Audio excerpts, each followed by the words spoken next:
Blessed love, this is Rashila representing for the Lion's Voice, seeing? Yeah, man, keep it locked right there, sir. On to Zion we go. Lion Voice don't move slow, no. Rastafari rules and reigns, and we're going where the blessings flow. Keep it locked right there, sir, seeing? Rashila said that. Lion's Voice. What are you waiting for? Come together, calling from near and far. Know who you are. What are you waiting for? Rally up, it takes the dust. What are you waiting for? Ancestors paved the way for us. Yes, I am Ketis Oyonde, asking, what are you waiting for to come together? The time has come for the lions to tell our own story. This is the Lion's Voice. African pride, root of all nations, boy. I tried with the lion, the Rastafari. Lion of it tried with lioness like I do. Empress on the front line, we need you. Well, this is Medicine, the steady one, and you are now tuned in to the Lion's Voice Network. What the lion fought for do? Scorch them. Roast and parch them. I will never stop, hail the Most High, and I will never stop, call Rastafari. Blessed love, this is Kushite representing for the Lion's Voice. We are here to tell our own story, Rastafari. Empress Manel, and I young science. Oh, you're wrong. Universally unfold, be told. Oh. Blessed love, this is Itege Idama, and it's time for the lioness and the lion's voices to be heard. This is the Lion's Voice, Rastafari. Yo, blazing fire, yeah man, this is Rasindio out of Belize, and the time has come for the lions to tell our own story, right? Yeah man, we blaze fire, burning the wicked and the dirty vampire. Yeah man, Rasindio said that, blazing fire, lion boy. The fittest of the fittest shall survive. My people, open your eyes. Wake up. Blessed love, this is Queen Omega representing for all lions and lionesses. With the Lion's Voice, we come to tell our story. Rastafari, live it. Hey, the Lion's Voice, Rastafari. Yeah, David Trent of Steel Pulse, and I'm saying hail to Lion Voice, because it's time that the lion have its voice, have its own story. Says I'm stepping out here, hear me now. Yeah, the Lion's Voice. Raw.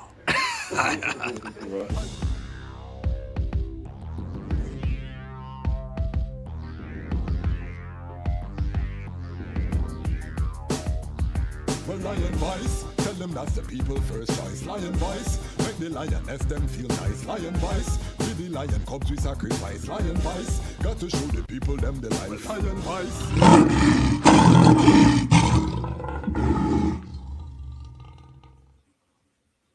Food that nourishes the body. ITAL Food Festival, Sunday, March 15, 2026. This is ITAL, a delicious celebration of plant-powered foods, conscious living, and shared wisdom. Local artisans, marketplace, cultural performances, and fun for the whole family. From 12 noon at the President's Ground, St. Anne's. ITAL Food Festival, Sunday, March 15th, 2026. ITAL is vital.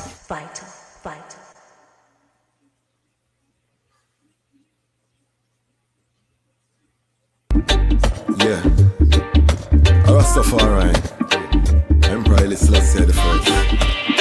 Tell the people about Empress Mene. Well, even if the stars they fall and the moon turn into blood, but to the coming war we stand tall.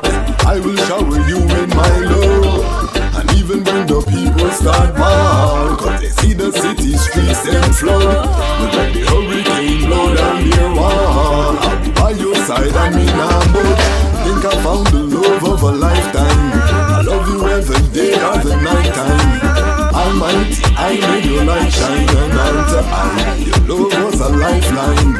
Think I found the love of a lifetime. I love you every day or the night time. Almighty, I made your light shine, and unto I, that light was a lifeline. It seems like the world is upside down. I will never hide, I'd rather stand my ground. Lion of Judah blessed with the triple crown. Can't come fool I with no circus clown. Now fear no hurricane or the cyclone. Respect for Mama Earth with that embedded on me bone. That's why I will never leave you alone. Protect you from harm when the alarm sound. So even when the stars they fall and the moon turn into blood, through the coming war we stand tall. I will shower you in my love. And even when the people start mal, when they see their city streets them flood, when the hurricane blow down our wall, I'll be by your side, I mean I would. Think I found the love of a lifetime. I love you every day or the night time. The Almighty, I made your light shine, and unto I, your light was a lifeline. I think I found the love of a lifetime. I love you every day or the night time. The Almighty, I made your light shine, and unto I, your love was a lifeline. They say hurt people. Maybe that's why Babylon them so evil. Maybe Babylon abused as a child.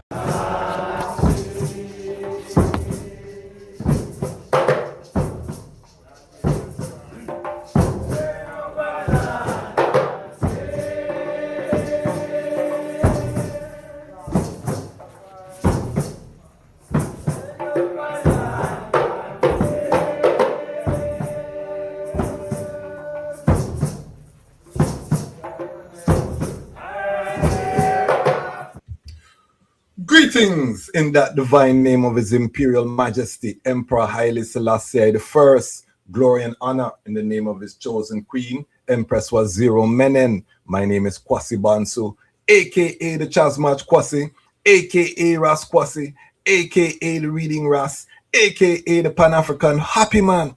I'm a creative industry attorney, I'm an author, I'm an artist, I'm an actionist, and right now I am the host of Lion Voice Live.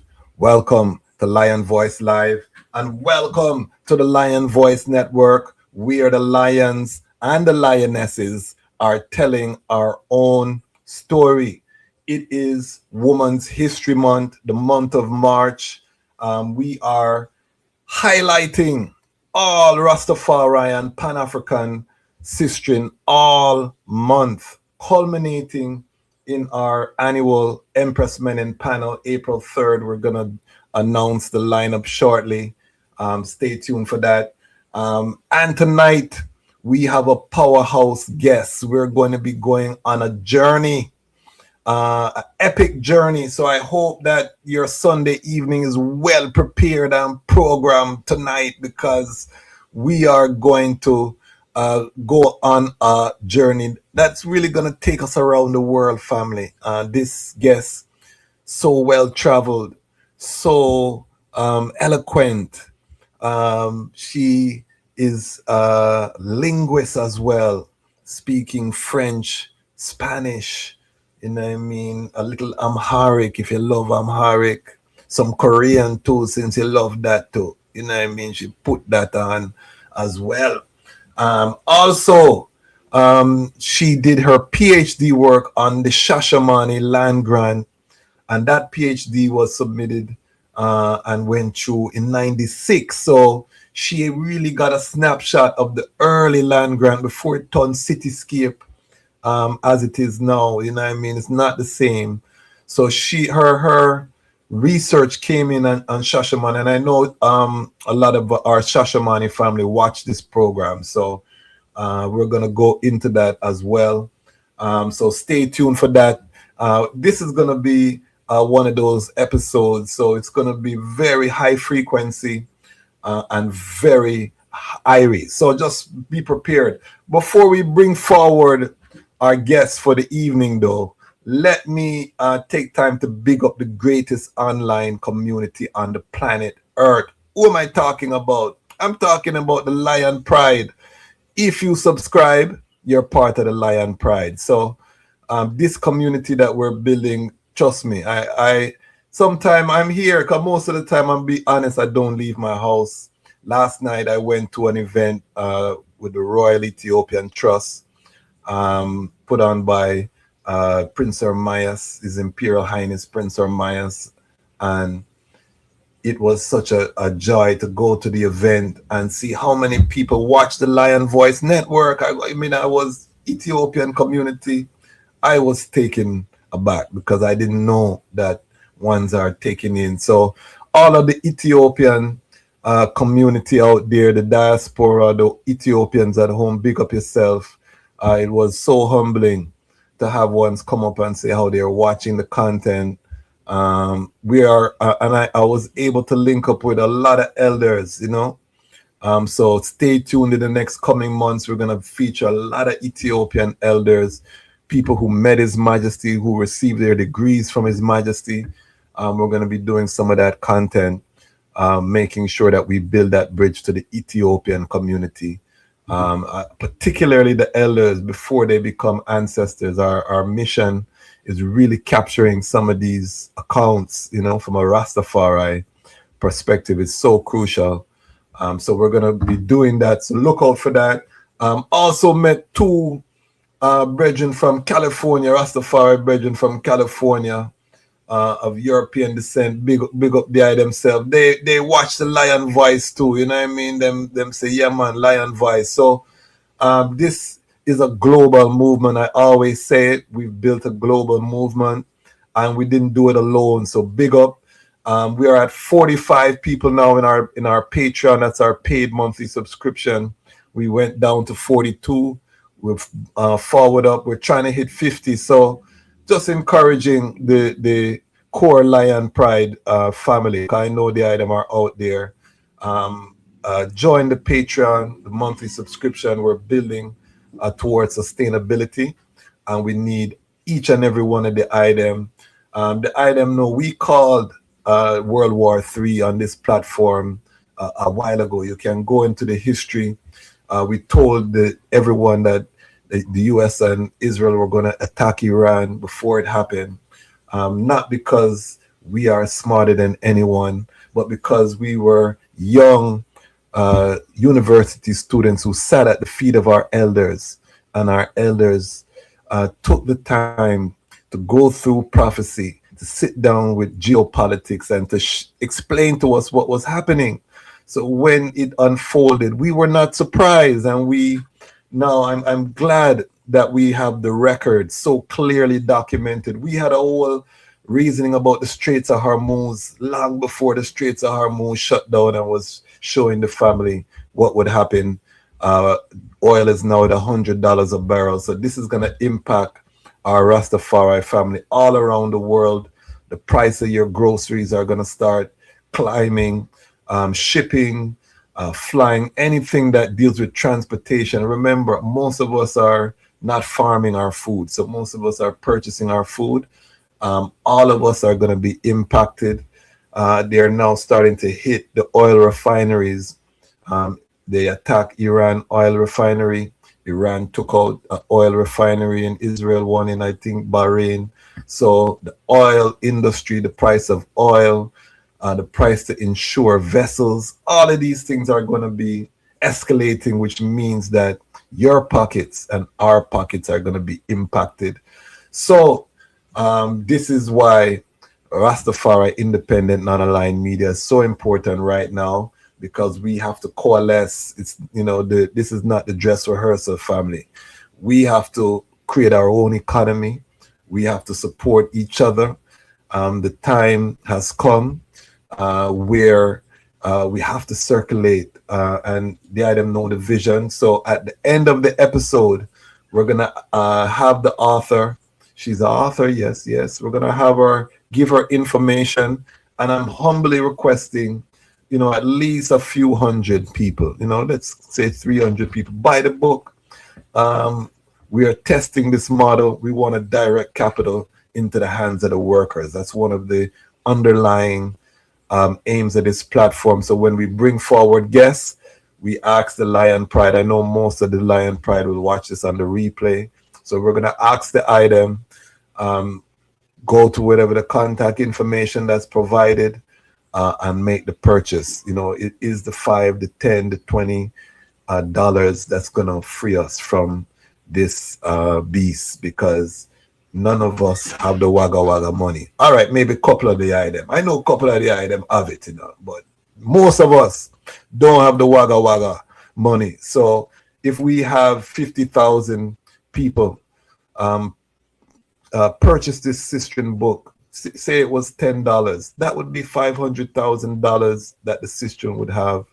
What would she be able to do in her works, you know what I mean, with $500,000? This is what the power of the technology of the global network, this is the power that we wield right now, is collective security. So I'm not going to stop saying that. Even if 20 people listen to I around the world, I man will give thanks and purchase the book from the Sistren or whatever works she has. This is the chant. We're not going to stop chanting it.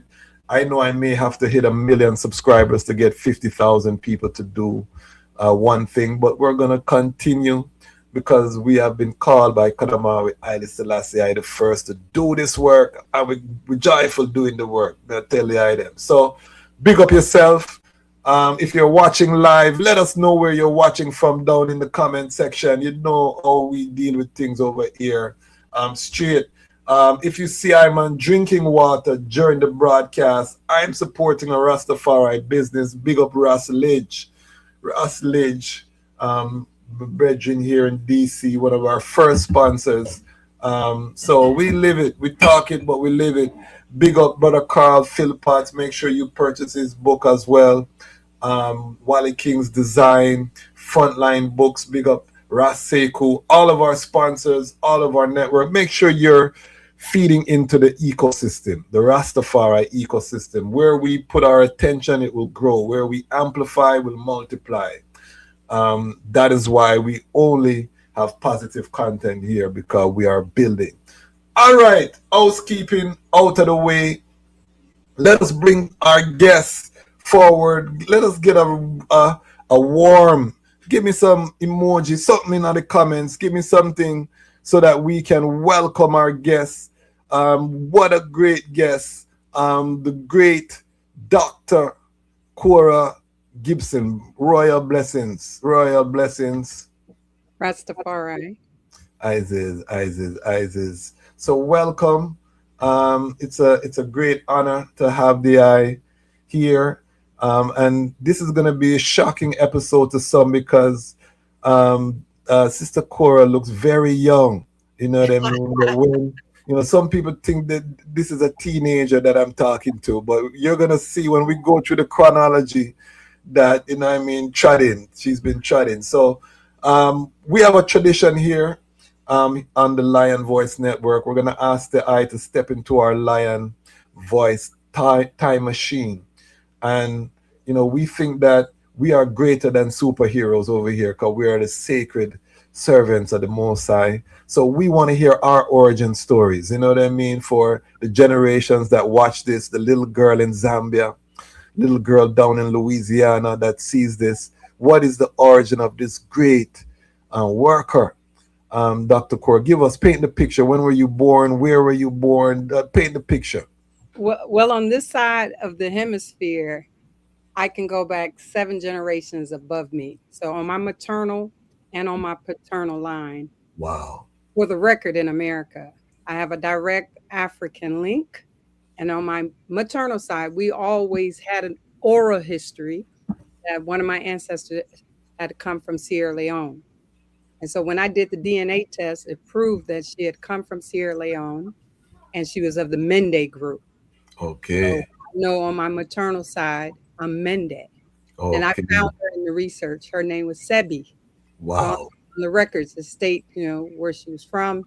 These were the Civil War pension records. So my great-great-grandfather, he mentions his mother. Hold on, stick a pin. Did I mention we were gonna go deep into study today? Did I tell the item? I try not to surprise the item. This is a different reasoning. Get your ITAL snacks, get ready. All right, continue. Sorry. Yes, so that's on my maternal side. So with Sebi, and on my paternal side, for the record, in America, it links me with Rhoda Gore.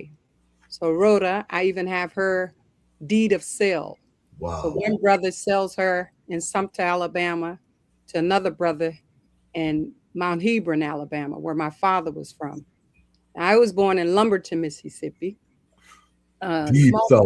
Yeah, red dirt. Explain right to the people what, when we say deep south, because a lot of people have a picture of America, New York, Miami. Right.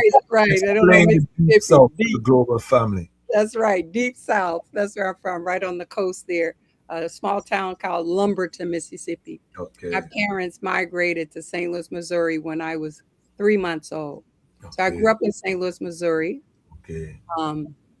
Ran track all my life, made it to Howard University on a track scholarship. That's how I came my undergraduate degree. What year was that?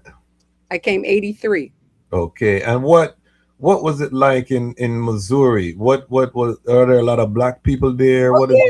St. Louis is an incredible story, and especially where the neighborhood where I grew up, called DeVille. Basically, everybody was from the DeVille, from Annie Malone, Dick Gregory, Maya Angelou, Red Fox. That's where all the black people were redlined too. So historically, St. Louis has always had a large black population, an incredible history as well. So in that light, so I came to Howard, I did all 3 of my degrees at Howard. So I had an athletic scholarship. I ran hurdles in high school, middle school, triple jump. And even still today, I compete. I compete at the master's level, still run hurdles. The hurdles have gotten 27 inches. So they've gotten, shorter. So that explains why the eye looks so fit, even to this day. Yes, wow. Keep the blood moving, right, Frederick? And so my master's and my PhD degrees are academic scholarships. But during all that time, I was always a teacher. I came to Howard as a student, so I was always pursuing my degrees. And but I was in DC public schools as a teacher. So my entire career as an educator was K through 12. I mean, I taught actually at the university in Guinea, West Africa.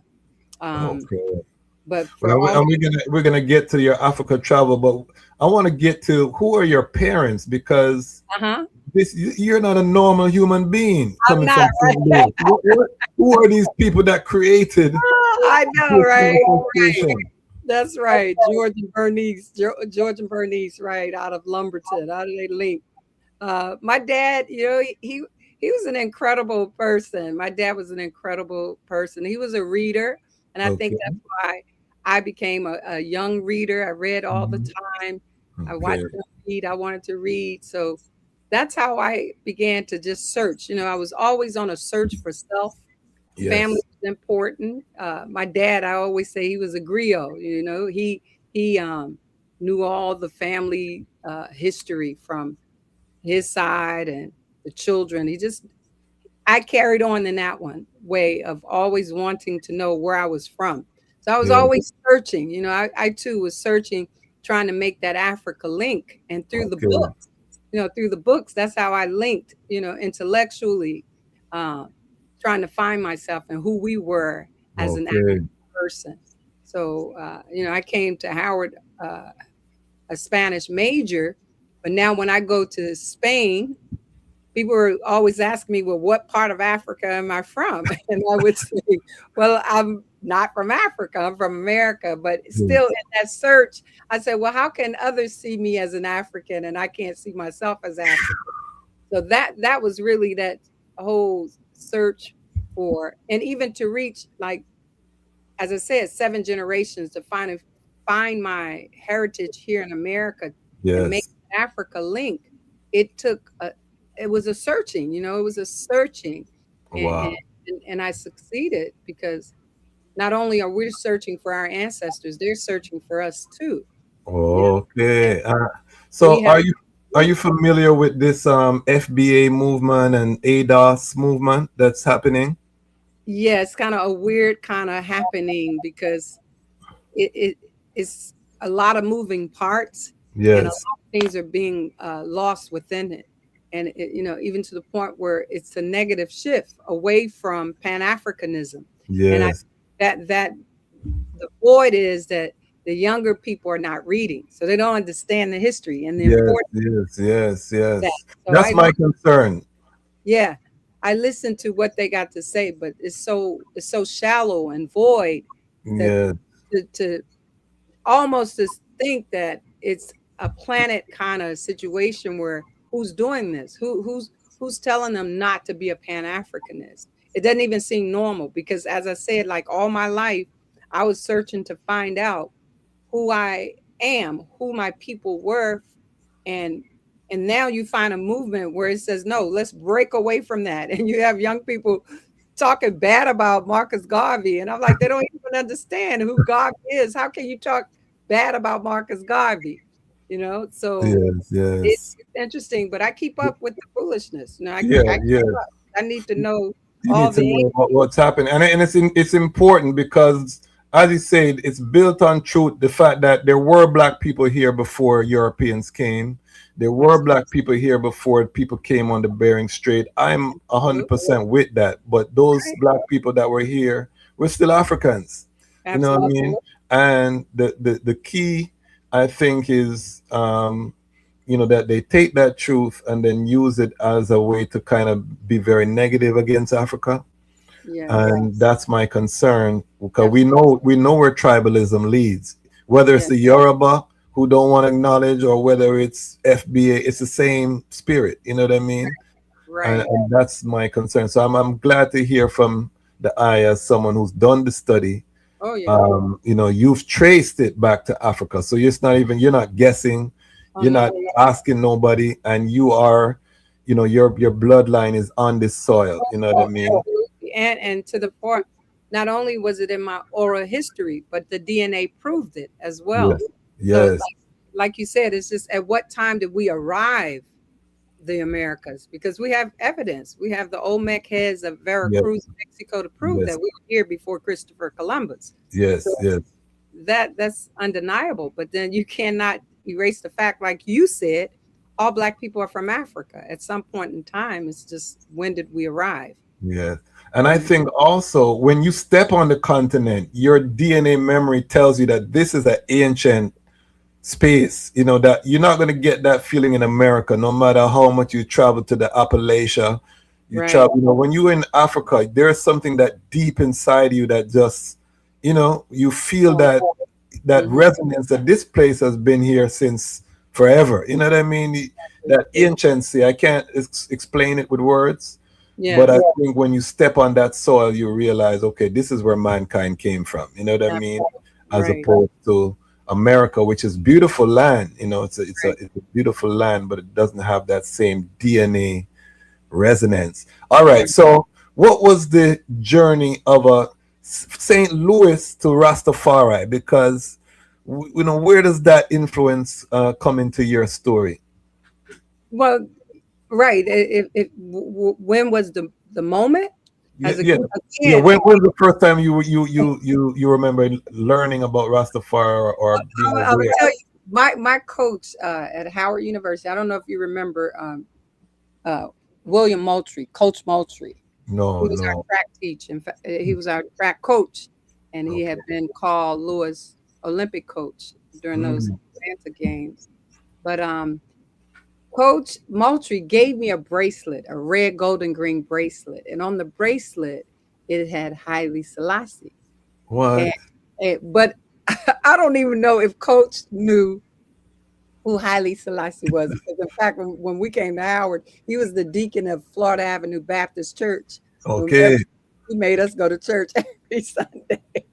But at any rate, either he found this bracelet or it was on his desk and I was in his office and he says, "Here, Gibson, you call us all by our last names. Here, Gibson." And I put the bracelet on. It's a red, golden, green bracelet, and Haile Selassie name was on.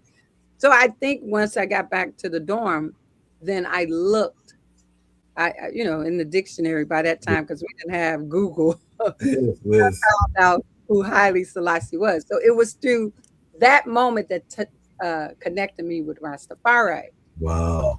So I think that was the initial contact. But out of consciousness, as I said, then I learned of Rastafari. And I grew, in St. Louis, coming from the South, I grew up Baptist. So I was always in the church. I came to Howard. I was part of a Bible study group, every Tuesday.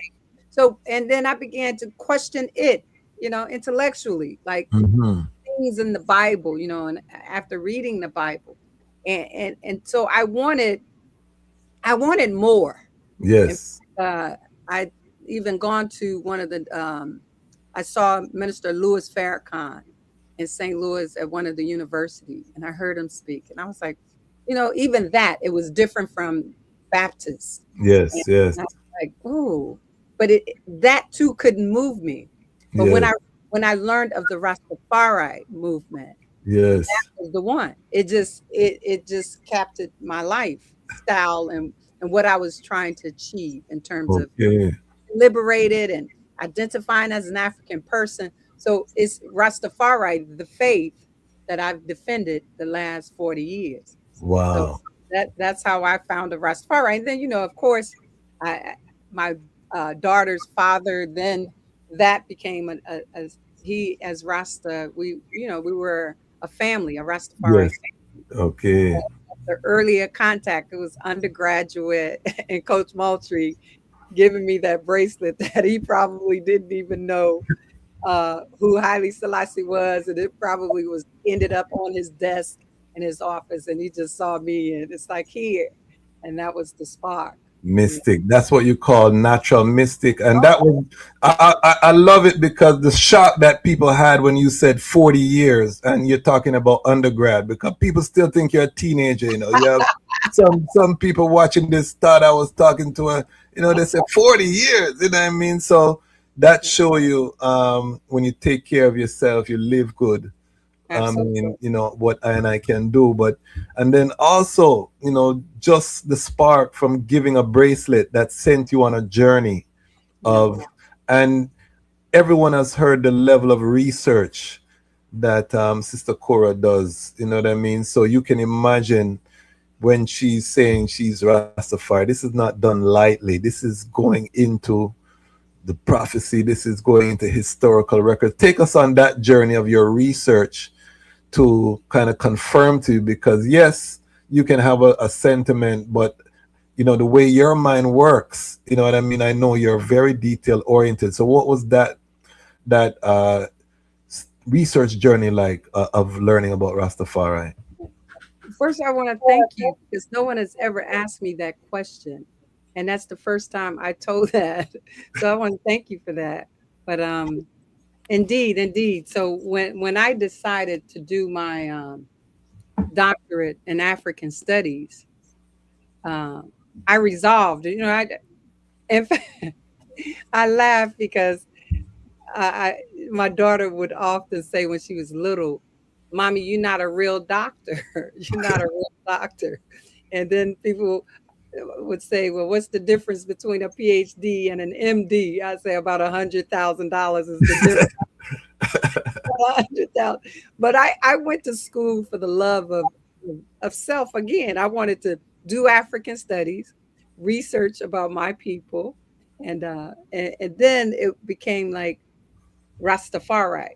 Okay. So I took this challenge. I was the first to write the scholarly history of the Koura Land Grant.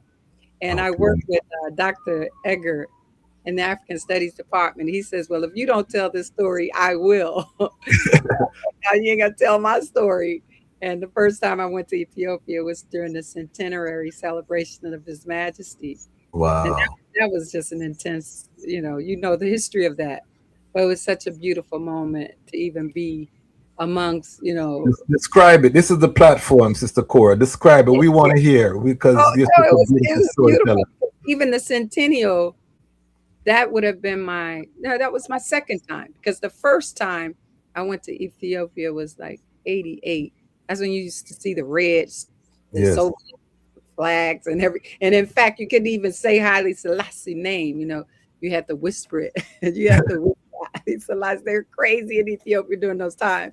But we tried it through. So during the centennial, it was just beautiful because this was Rastas from all over the world had come in, and I met so many wonderful people that I stayed in contact for years.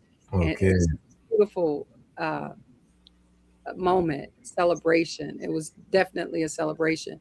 So I knew I wanted to tell the story. So now when I came back to do the field research, I stayed with Mama Ba. Of the Okay. Mama Ba, Legendary.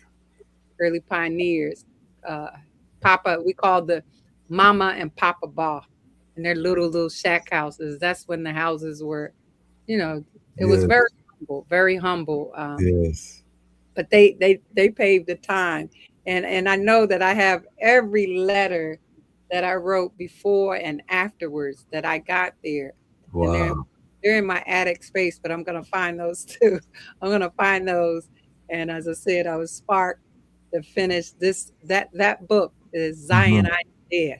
Zion. So describe what the land grant, and for those, she said Malkoda land grant, she means Shashamani. So what Absolutely. what did the land grant look like in those days? So describe what you saw. Okay, I want to read. I put it on an area right here. Like historically, you may have known of James Piper. So on this page, I'm just going to read right here as I see it. Yes. As administrator, James Piper encouraged repatriation to the Malkota land grant. He was in constant contact with fellow members of the EWF in New York. He sought to make the Malkota land grant a model city. He stated the only requirement in repatriating to the land grant was to live in peace and not in pieces. He Hmm. further stated in a letter to African Opinion, we ask our God to help us in this sacred task, heavy but sweet, in helping to maintain and develop this colony to accommodate our harassed people from the hellhole in the Western world. Piper advocated that repatriates to Ethiopia come and create their own jobs and businesses. Each repatriate to the land grant would receive a home site, including a garden and a space for a garage. A fee of $11 was required for the repatriate's application for the certificate, deed, and a return postage of documents. Concerning food availability on the land, Piper stated, the land is fertile and food is plentiful. There is fish plus fish in all the lakes, even near us. They look like porgies. The Pipers were the sole residents of the land grant for nearly 16 years before anyone repatriated to it. And he had even developed a five-year plan. I talk about the Mhm. 5-year plan inside of my research, and I just want to go here to Yes. Yes. talk about Shashamani. We love that. We love it. We Shashamani, love it. the land that Emperor Haile Selassie I gave to the EWF is very fertile and rolling. It lies between the Malkota and the Shashamani rivers. The emperor used to relax in the resort area south of the land grant, which was called Wando Ganet. And I know you heard of Wando Ganet. Yes. You've been Yes. to You've I been to have Wando? not, unfortunately. I've been to Shashamani, but I didn't make it to Wando. Wando, yeah. Usually, if you make it to Shashi, you make it to Wando Ganet, which is very beautiful. So the land grant, which we call as Shashamani because of the river, but Yes. the name was Malkoda land grant, and Malkoda is also a name of a river. Yes. Okay. So explain the significance, because this was the first grant of land to people, the black people of the West, from an African head of state. Or is it? Because correct me if I'm wrong. Well, you're wrong, because even Ethiopian government under Menelik, Okay. he would grant a William Ellis, who was an African American from Texas, and had granted him land as well.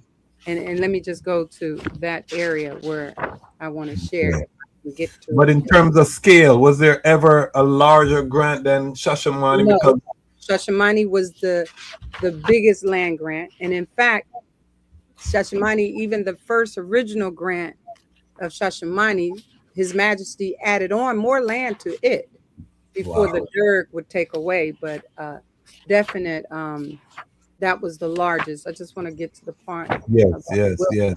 This We're is going deep. We're going deep, family. I warned everybody we were going deep into study here. Get your ITAL snacks. Get prepared because we are going there tonight. Shashamane with the pot.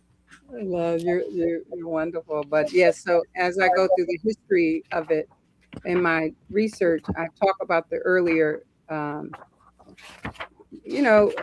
efforts of people trying to leave the Western world to go to Africa. But I want to talk about, here he is, William Henry Ellis. Yes. During the Reconstruction era, African people ceased to have an interest in going back to Africa. In 1906, Turner eventually gave up his effort of trying to repatriate African Americans to Africa. He never had much success in motivating would-be urban repatriates, as Garvey was able to do later.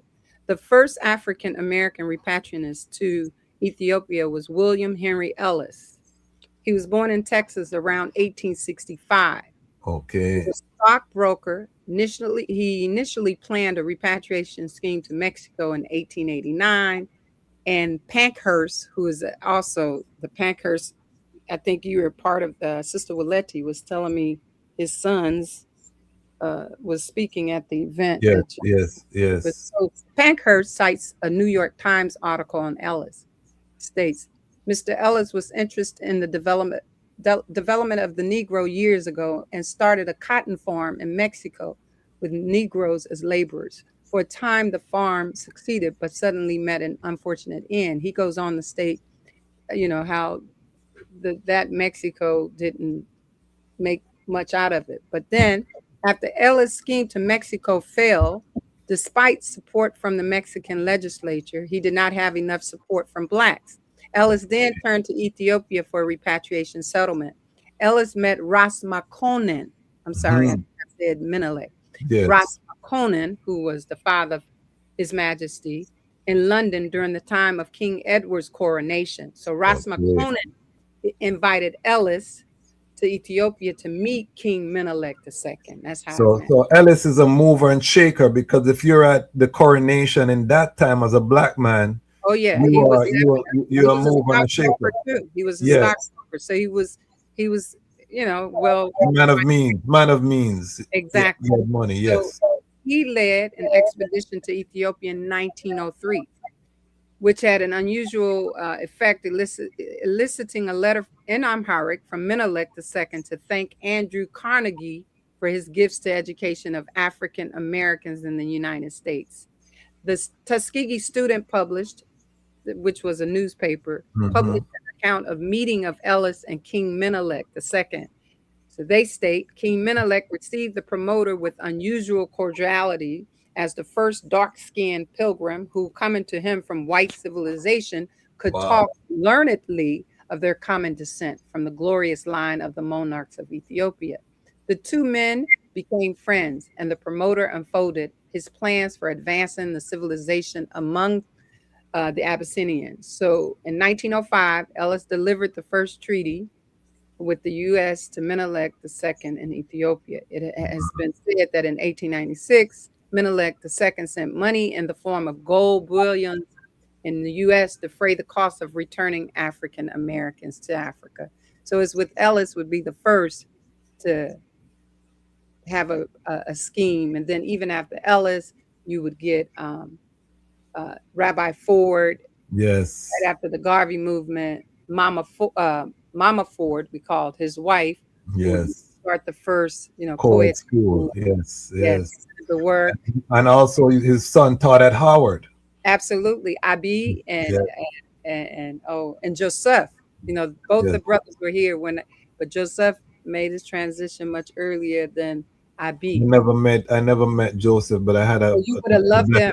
He was the big He was the intellectual. Yes. Okay, I had the blessing of reading with Abby Ford, but never Yeah. Joseph. Yeah. Yes. They're great, great. And like their father, Rabbi Ford, who I, give my homage and research to him and my research as well.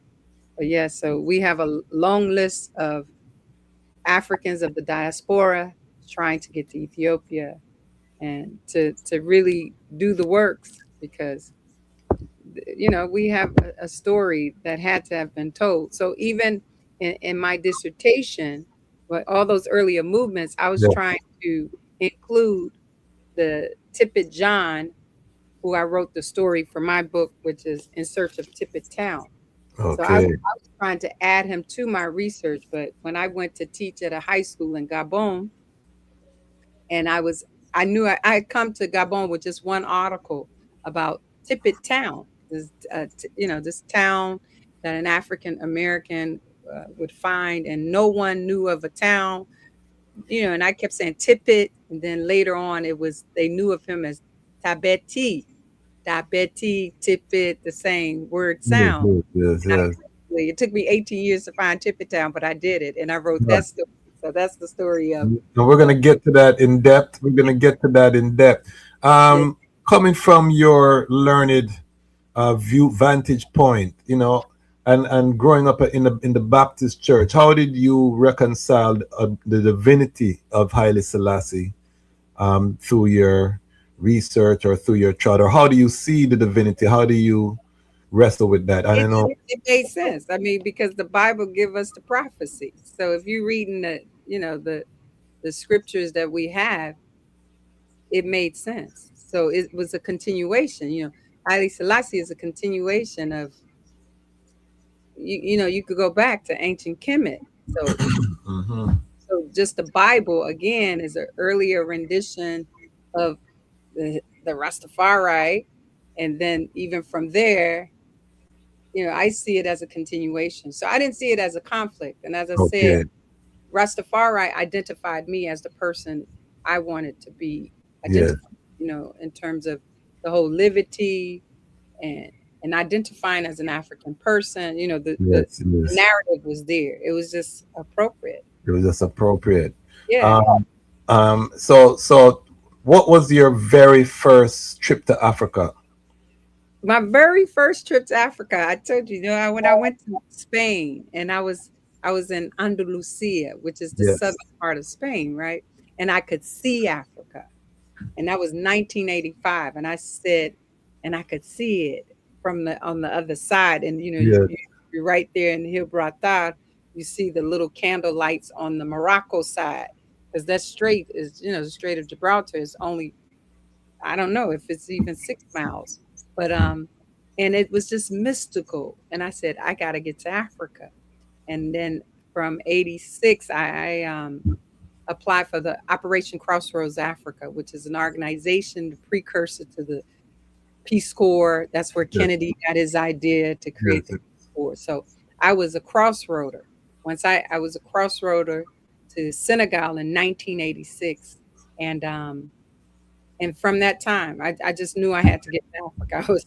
And I made it to Africa. And ever since, I kept going to Africa every year because I just, from the time, teaching in West Africa, teaching in Central Africa, doing my research in Ethiopia, working in Kenya. I just had to live Africa. I was an African person. So I was always trying to get to Africa. And then being a public school teacher, I always had my summers to myself. So I was always in Africa every summer. Then Okay. later on, I started taking people to Africa. I've taken over 200 people to Africa as a teacher. I was taking my students to Africa. I call it my Club Afrique, the Africa Club. Okay. Before even DC Public School had had an international program. I was Mhm. selling candy, popcorn, car washes by any means necessary. I was taking Yes. my children to Africa. They were like these little ambassadors, and they could defend Africa. They come back. So it was beautiful. So I knew the importance of teaching Africa, uh, taking my students to Africa so they could see it and experience it for themselves. And I would have adults who hijack themselves onto my student tours because when I'm taking people to Africa, I'm not trying to make money. It's like I want you Yes. to. So my Africa tours are at cost, and Yes. I just wanted to get the people there. I felt like I'm a modern day Moses, just trying to get the people back. Wow, wow, wow. Yeah. This is why we had to get the origin story, because people need to know these are the unsung heroes in our community doing that work, bringing changing lives. Because when you step on the continent, your life is forever changed, especially if you're born on this side of the Atlantic. So we want to just commend the eye for that powerful work. Commend the eye for your knowledge and your sharing. When did you you were on your personal journey? When did you meet the Rastafari community in Washington D.C.? When did that and how did that happen? I know. I was even the acting president of the Ethiopian World Federation when it first came. Okay. See, it's me that I brought it here, from our family in London and Birmingham. Oh wow. Obadiah came and Rastagasa. Oh wow. Yeah. I just joined EWF. We got to talk. Are you active? I'm not, but I'm the first to bring it to DC. Okay, we got to talk. We got to talk. Absolutely. Yeah. Okay, but continue. But definitely, we were on that tribe because, it was important too, just trying to reestablish the Ethiopian World Federation. So that's what we were doing here. Yeah. It's interesting because I think Nana Farika, now that I have a picture, it seems like I have a flag of her Yeah. wrapped around her and she's taking the pledge. I gotta, unless I'm thinking about somebody else, so I'm gonna have to ask Nana Farika, did she pledge under me when we were doing the Ethiopian World Federation here? Wow. Was she the first elder that you met here, Nana Farika? Absolutely. I'm certain. Yeah. Yes. Yes. Yeah. Absolutely. Yeah. It was Nana Farika. Yeah. And then, when they had the Smithsonian, then we met the men, Yes. Yes. And what was that like? Running into Rastafari people. Oh, it's just the elders, because again, I'd met many who had come during the centennial too. I'm trying to think. Centennial was 90 early. What was that? 92. 92. Yeah, 92. So did you meet Nana Farika before the centennial, or? I'm trying to see. I can't remember the years of clashing, but I don't know. I would have. No, I don't know for certain. I can't remember. I can't remember before or after centennial. But no, it was beautiful because I had always had high regards for her. In fact, again, I'm gonna share this with you because I hadn't picked up in my acknowledgments when I acknowledge her. I said, much respect to my sister Farika Fayola Berhani for her spiritual guidance in this endeavor. Okay. So not only was it that she was helping me, linguistically with the patois, but I put for her spiritual guidance in this endeavor. So I knew the importance of her as an elder and just sharing things. She's just a wealth of knowledge. But yeah, and as a female too, there's a few, there's Sister Dira. Dira and I are very close. Yes. But I'm trying to get her on this show as well. We're working it out. Yeah. Absolutely. But other than that, I always look to them as my personal elder sister. Yes. Give thanks. Give thanks. Absolutely. And we have someone in the comments, Black Main Lion, said, what's the name of her book? So we're gonna get to the book now. I want the long version of this story. Yeah, I don't know if it shows backwards, but the name of my book is, and it reads like a dissertation title too, because it's so, like, in fact, there's one of the premier scholars that he spoke about my research. Okay. And he said that the research that I did, that he had never seen the wealth of scholarship. Like there's so much his name is Dr. Henry Busher. Yes. He knew the labor that I had put in doing the research to tell the story. So the name of my book is In Search of Tippet Town, The Quest to Remember African Americans in 19th Century Gabon, with a special focus on John Tippet and John Ermey, two ivory traders. So Tippet came, he was 14 years old. And, there's two theories. Even in the research, I couldn't find the record, like the manifest ship record, how he physically came over. So we know he was 14, but as I tell the story from the descendants now, so I use their story. So we know he was 14 years old. John Ermey, he too was a young African American. They both became ivory traders, and they were the best ivory traders on the two joining rivers, the Gabon River and the Ogwe River, right? These two rivers in Central Africa, major, waterways, but they became the best ivory traders during that time. So it's an incredible story to tell a story of 19th century, because Gabon is very unique too. It, colonized by the French, but the Americans went there before the French. Okay. And those Americans that had gone, had come, left America, and then they had a mission in Liberia. So when they left out of Liberia, they came down into Gabon. Okay. But what's unique is that as I said, I went to teach at one of the high schools in Gabon, and I took this article that I found, because again, in documenting the earlier repatriation movements, before I would tell the story of Shashamani, I was trying to get the research on Tippet, this young African Americans. Who was he? How did he end up, back to Africa? Yes. So that story, it's an incredible story, because it took me 30 years to complete it, but it was a labor of love.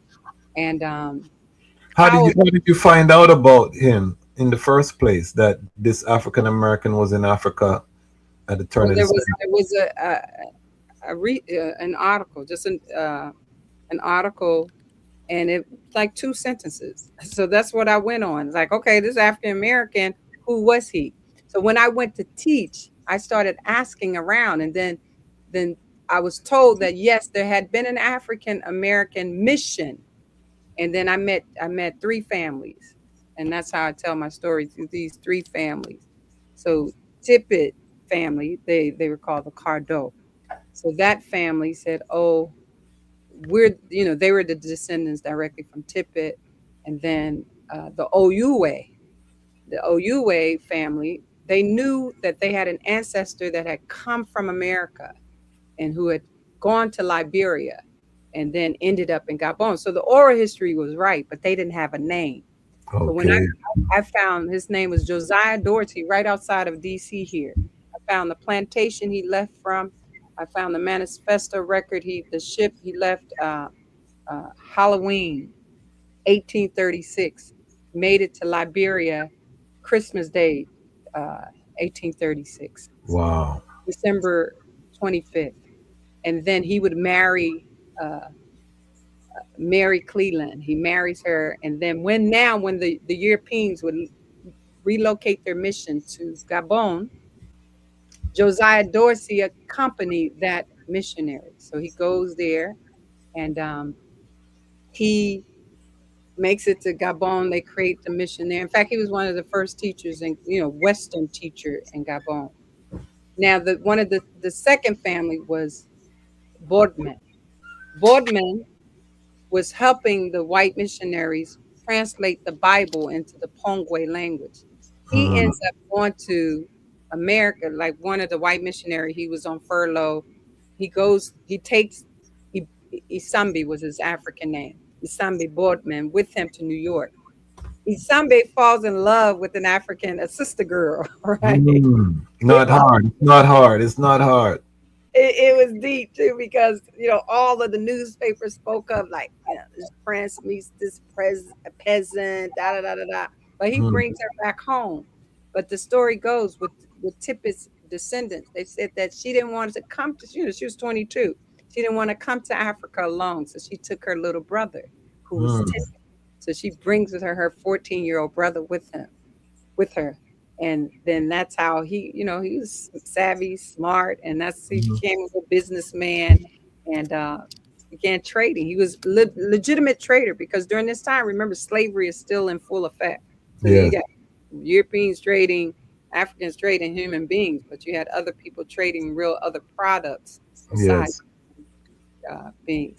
So that's the story that I tell, with Tippett So, coming. so how was he? Because I don't think sometimes we appreciate the complexity of the slave period. That there were free black people who were navigating the system, who were dealing with it in their own way. How was he able to avoid being enslaved, and how was he able to ascend to such a high, standard in terms of being trading ivory at that time? No, it's true because even his sister, right? His Hmm. sister was born. Uh, she was out of Baltimore, but she was free. Okay. She was born free. I believe she was even born free because Okay. unlike Josiah Dorsey was manumitted by his slave master out of Okay. Arundel, Maryland. And so it's part of the stipulation. We're going to set you free. We're going to give you your manumission papers, but you need to go to Liberia when doing so.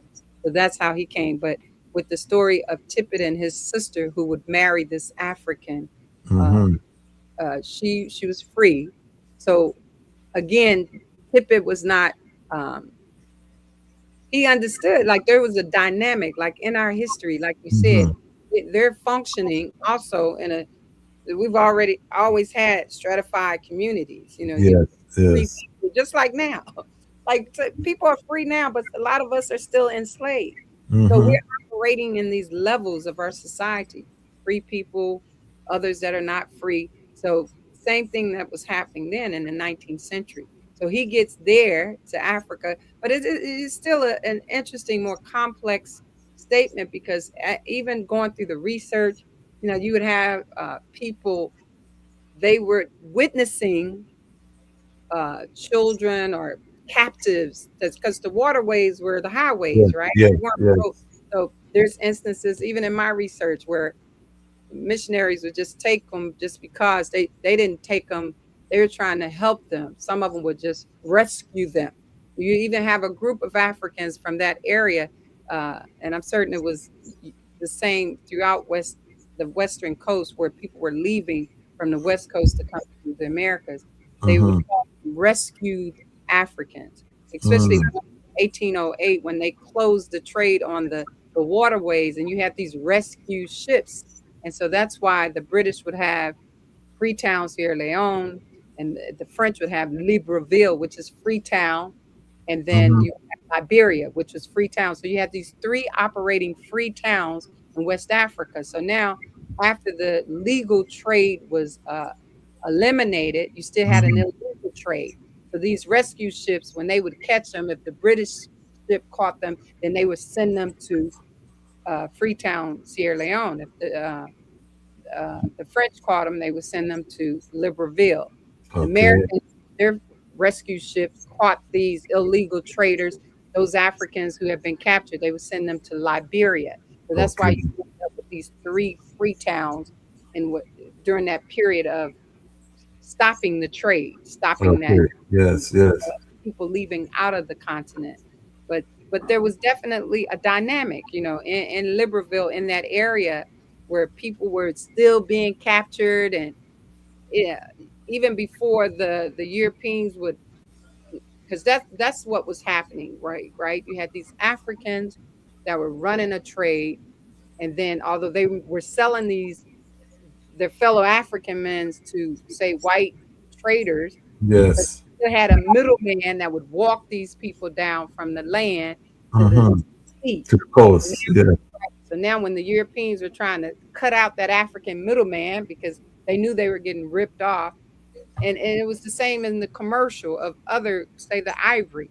Yes. Also the ivory, to get rid of that middleman, then the Europeans started sending their explorers, because there was a point of time where these Europeans were not even permitted to even enter into the interior of the Yes. continent of Africa, because Yes.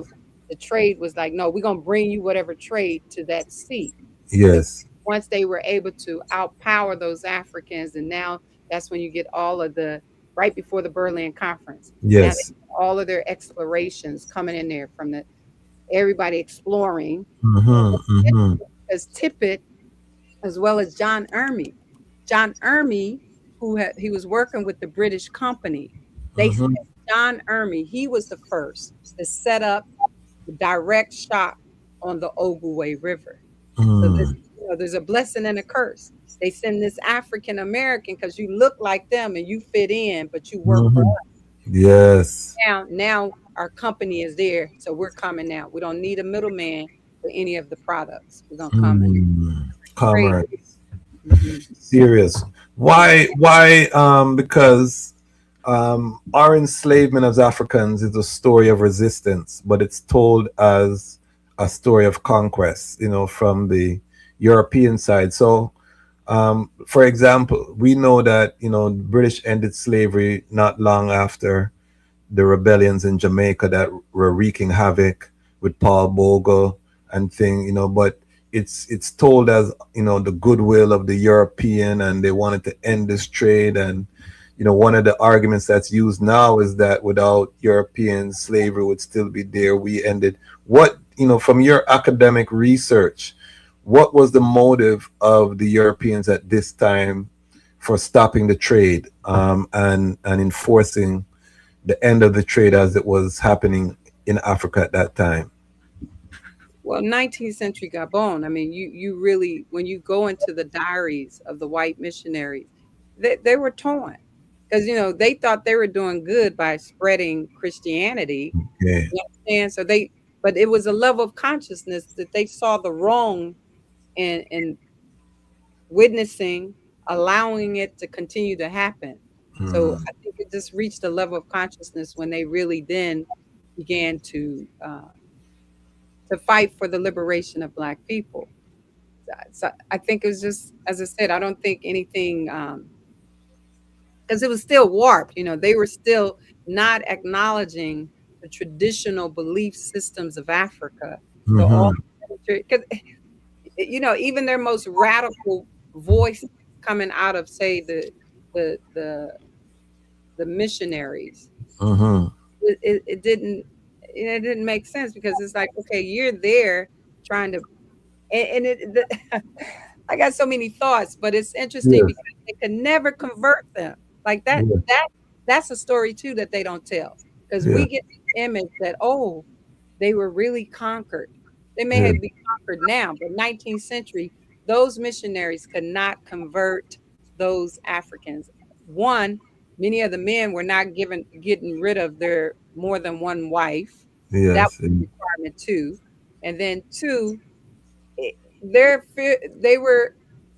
they believed in their culture and their history. Just like now, they say in Senegal, it's 100% Muslim, but it's 99% animist. People believe in their traditional beliefs too. Yes. So I don't think it's just a conquering of the spirit of Africans, but they did. I mean, it was a failed mission, and that's why now, when you look at the Episcopal or those Christian groups that came as early missionaries, it didn't last. When the French came, because the French now thought that the Americans were really trying to create a colony, but no, as I said, the Americans, they were running out of Liberia because of that trouble. It got hot, and it's like, okay, we'll move the mission to Gabon, but they weren't trying to colonize that area. They were really trying to seek mission and spread the word of Christianity and convert them to Christians, which it was a failed mission. What were some of the surprises doing the research for this book? What were some of the things that jumped out at you or that you didn't expect to encounter that you encountered? I think it's interesting because even the story of Tippett, like once I met his descendants, their narrative that Tippett was a Native American. and he had 2 braids and an Indian machete. And I'm like, no, here's 20 reference that he was Negro, Black, Afro-American, so this whole denial, like it was shocking for them. But I had to give them an overwhelming proof that, because he came in flesh, like he was a human. He would have His Majesty. They get like mystified. His Majesty came as a man. He had a mama and a daddy. So there's fully human. Show the research. So I was like, Tippett was not Native American. He was like me. He probably had whatever percent. And I don't deny it, because even the word Tippett follows the pattern of a Native American name, Tippett. But he was definitely in the literature an Afro-American, a Negro American, a colored American. Every reference that I found, he was a black man. So I think that was a shocker too for the family, because when I came, I knew I was looking for a person that looked like me. And I found the record, I found the scholarship. Other people had seen him, and he was a black man. But so that was one of the shocker, and also I was how can I say, enlightened about the reality of slavery too. So as I said, like Tippett and John Ermey, they were legitimate traders, and I make that legitimate to say that they were trading, the ivory and other products, but not people.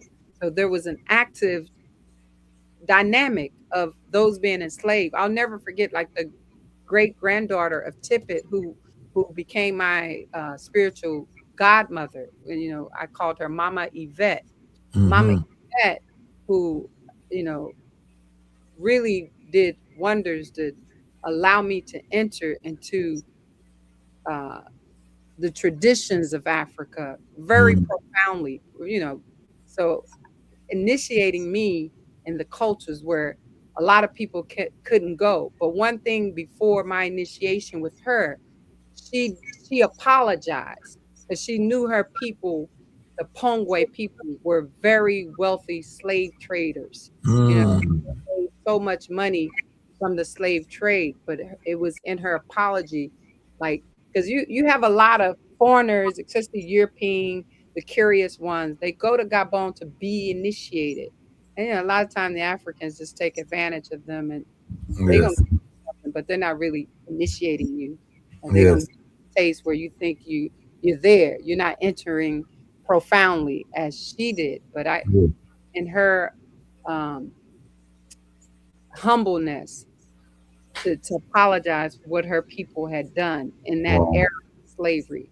So I thought that was and that is a reality, because there were, you don't have those type of crimes without collaborators and sellouts. That is also a painful part of our journey. I know in Benin, this was a large part of what was happening in Benin with some of the kingdoms there, the Dahomey and some of the other kingdoms. That was the controversy with the woman king. Because that particular group. It was a business, and that's what slavery was, a business. People were making money. And just now, poverty in America is a business. Look at DC, being an educator. I retired 35 years of service. But DC was one of the first to bring the charter schools to this, area. And what is it? Capitalists making money off poor people. Look what happened in Katrina in New Orleans. Katrina happened, the whole public school system collapsed. Who came back? The charter school movements, making money off poor people. So there's always this issue of greed, and those that have, and the have-nots, and the have exploiting those that have not. And it's the same during slavery time, because it was a business. People were making money off such a tragic history. Yeah. Did you find out about the indigenous forms of slavery? What that's a big form of debate now. The difference between chattel slavery, what was happening on the continent pre-colonization. What were some of those distinctions? one of the most distinction. I mean, like the white Europeans who created chattel slavery, that's unique to, say, this American experience, to turn people into chattel. So in that light, that didn't occur in African servitude, as you know, as a scholar too, that Yes. it was servitude. It was a system of servitude, and you can climb your way out. If you had been captured, and it really was a matter. Even those that say in the instance of Gabon, in my research in Gabon, those people they were actually captured or they were kidnapped. And literally they were not the same people. So, like I said, the Pongwe, they were kidnapping the other groups who were not their people. So Yes. that alone, that dichotomy of being captured, being kidnapped by another group, you saw it being played out. It's quite profound, because then we see it as pan-Africanism. Okay, all skin folk being black, and we're not making a distinction. But during that time when slavery was happening, those that were captured, you were being sold because you weren't of that group. Yes, it was You were different kingdoms, exactly, different peoples. They didn't see themselves as Nigerian. They were Yoruba, they were Igbo, they were Hausa, they were exactly, and that circle. Ashanti, they were Akan nation. They were all different nations, and there was a process of expansion that was happening naturally, Right, where because take the Ashanti, they were a federation of smaller kingdoms, right. and that was most of the major kingdoms were federations where, the tribes would conquer, Right. and as you said, those servants would then be assumed or assimilated into that people over time, Mm-hmm. and then that nation would expand, and over time they would become massive, but as they became more massive, they required more land. They would conquer. I mean, that was happening in Ethiopia. It's a story throughout Africa. Exactly. The Different nations, European, yeah, different people. different people, and the Europeans just came and exploited those Exactly. divisions. As that trade capitalism. Dr. Eric Williams. Capitalism and slavery, Yes. drawing the parallel of Yeah. how it was birthed.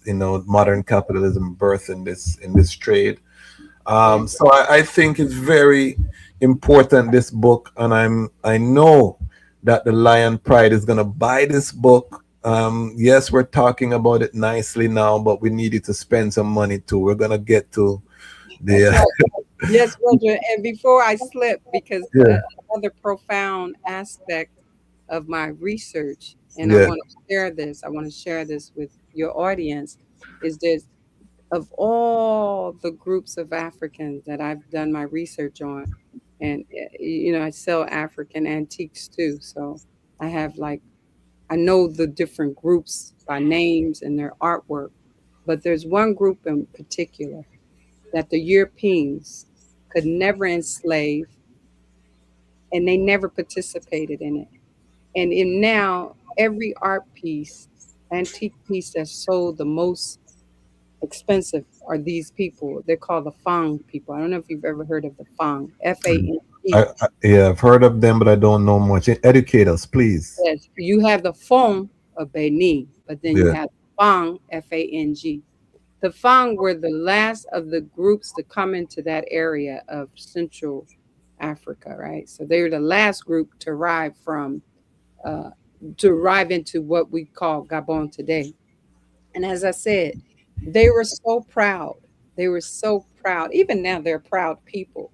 But Hmm. what's unique, of all the hundreds of captives that we found, people experiencing the transatlantic slave trade, the Fang, they couldn't be bought and they couldn't be sold. They're just incredible. That's how. In fact, the word Fang means man, and I think that's so profound. profound too. That the name of your group said that they represent man himself, right? But they're just an incredible people. But I find that very unique. How did they resist within themselves not to be part of that?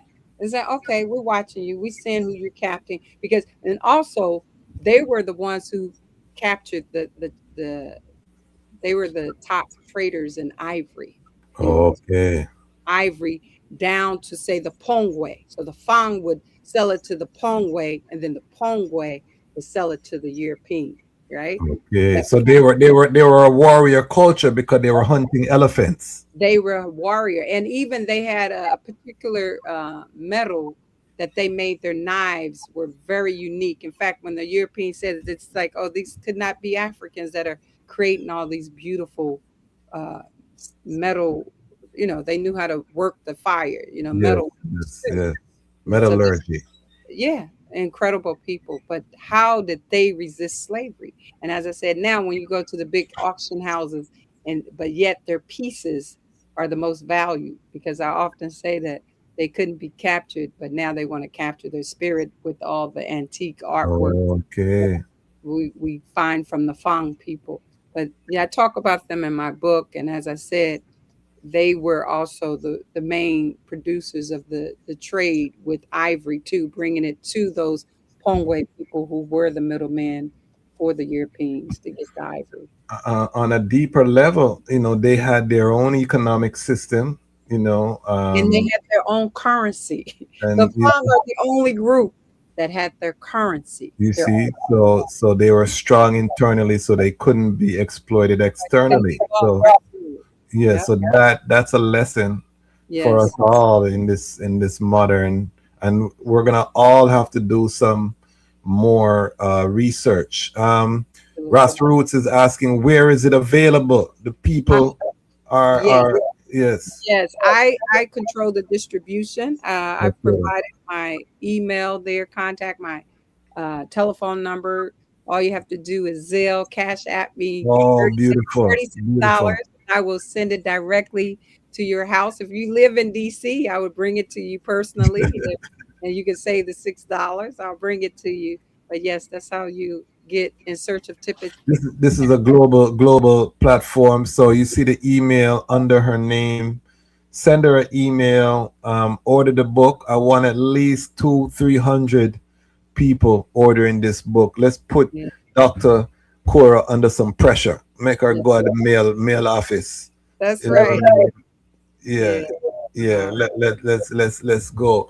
But this is such a fascinating history, a fascinating Roots is one of our Lion Pride and page. He's asking if the Cash App is the same. Yes, either my email or my telephone number is going to reach me. Okay. It'll reach me, and I'll send you a copy of In Search of Tippet Town. Yes, and Roots is represent 18 years to find it. On that picture, I'm right there at the fork. I'm right there. Yeah. Serious. Roots is representing Kentucky, and Roots has become our very first member. We've opened up a YouTube membership for people who want to support the platform on this YouTube platform. If you don't want to go to Patreon, you can become a member of the channel. So Roots, you bust the seal. I was gonna talk about it, but give thanks. And Roots also drop a $5 super chat. Big up yourself, Roots. He says, give thanks for the knowledge dropped tonight by Honorable Dr. Koura Gibson. Roots is a field marshal around here that really makes sure the guests feel welcome, and we have a beautiful global community here. And Roots is one of our valued members. PK Marsha says, got my book. PK Marsha already, and she a boss power. All right, PK Marsha, we're gonna catch up to you. The Lion Pride is gonna catch up. Who is this? Deborah Walters. Big up yourself, Sister Deborah. She said, we love the doctor. I think she's trying to make my name Koura. It's okay. Typo. Okay. Royal and hey, Sister Deborah, we need an interview with the So send her a message, please. Let's make that happen.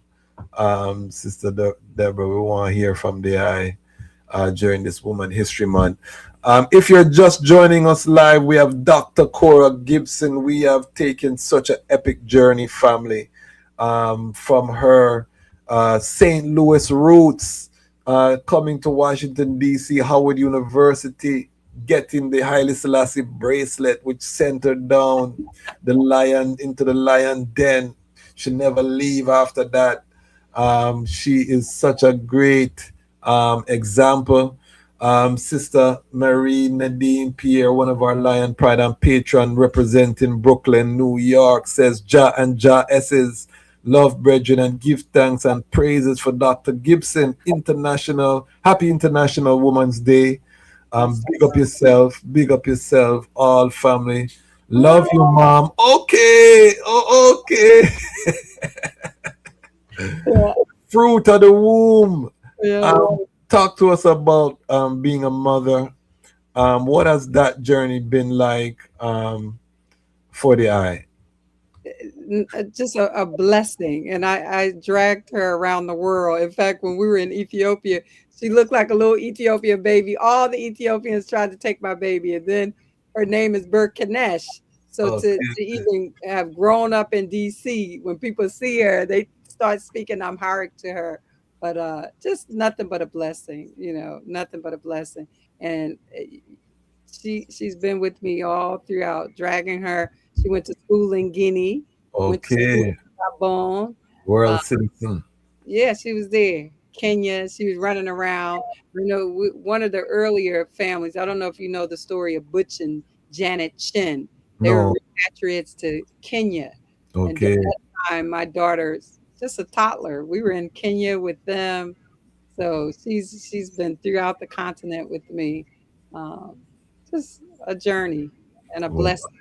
But yeah. Give thanks. What is your favorite country on the continent? Ooh, that's a tough one, but Gabon is very special. Gabon is very special because, as I said, I was allowed to enter profoundly culturally in Gabon. And I love Gabon. I love Ethiopia. How can you not love Ethiopia? And I have so many fond memories of Ethiopia, traveled throughout, and Senegal is home, Goree Island. Yeah, this wonderful. And you speak French fluently. Where did you learn the languages? Where did you learn French and where did you learn Spanish? Spanish, when I was a Spanish major, so I studied in Spain 2 times, like the first undergraduate, and then I think at my master's level, I did a course at there in Madrid. But so there's a theory that says your third foreign languages will come like that. So again, Spanish was first. Then I did Amharic as my second foreign language. Then French. When I went to work in Gabon, I couldn't speak French, but I had Spanish and Amharic learning in my head. Okay. So I said, and I was tired too. So when I got to Gabon, I was like, I didn't want to do pen and paper, but I said, I'm gonna learn how to speak. So although I had a course, but I really forced myself to speak. And then another friend of mine, she was from Howard too. We had gone there, as I said, with Leon Sullivan's program. Well, no, I mentioned I had gone with Operation Crossroads to Senegal. But when I went to Gabon, I went with Leon Sullivan's program, the Teach Africa program. So I had a friend and colleague, Vernice was her name. Vernice spoke French when we got there. So I always relied on Vernice. You got to interpret what they say. But by the time February came, she's like, how on earth are you speaking French? I was speaking French better than she was. I learned how to speak French because I wanted to speak so badly too. Yes. The third language theory. Once you get to that third foreign language, French came like that. So, by the time I got back, then, you do all the coursework and you pass an exam and you become a licensed French teacher. And then not to mention, I have so many Francophone African friends, and I was always, as I said, spending time over the years now in Gabon.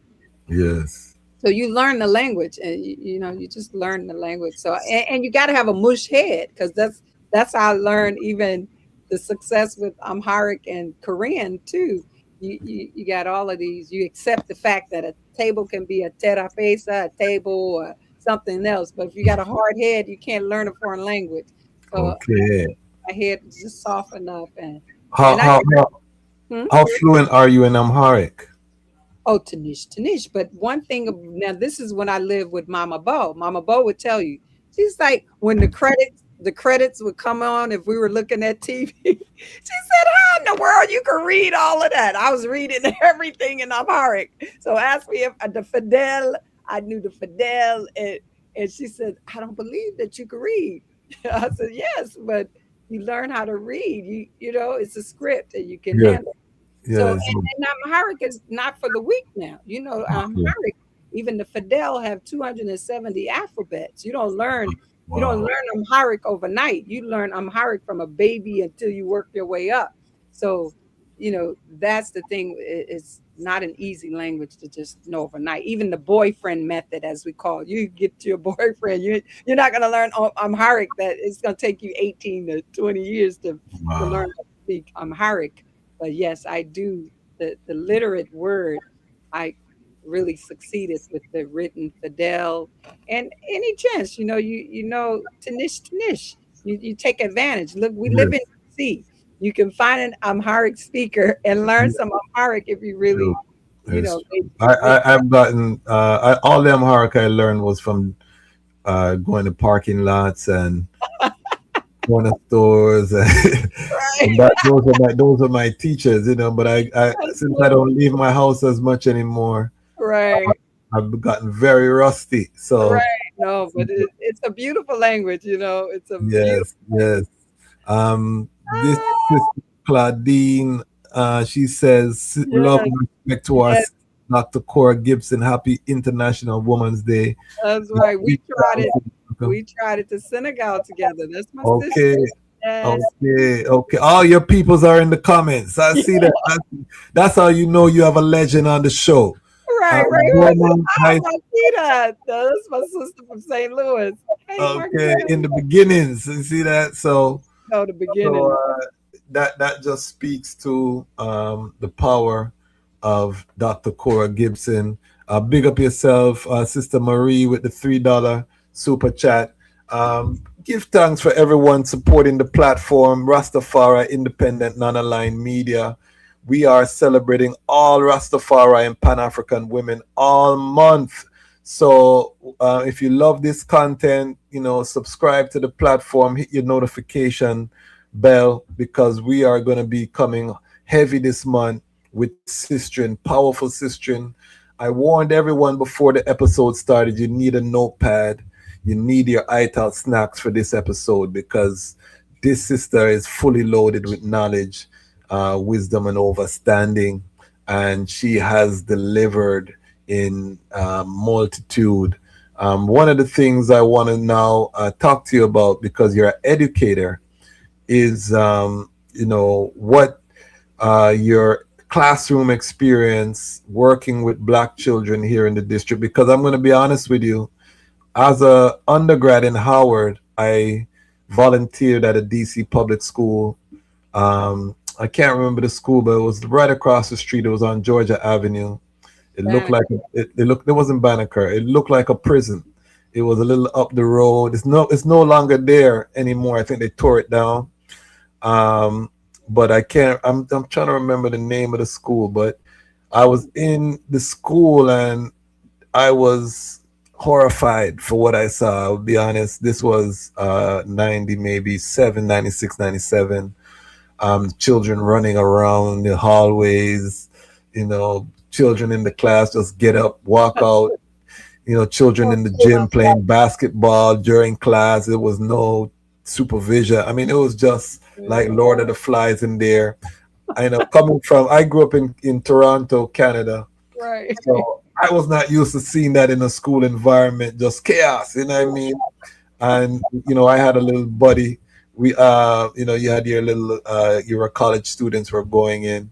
I don't know if it's that. I mean, I know they've made efforts to clean up the public schools, but what has been your experience teaching in DC? You say you took children to Africa. What was you give us that part of the journey?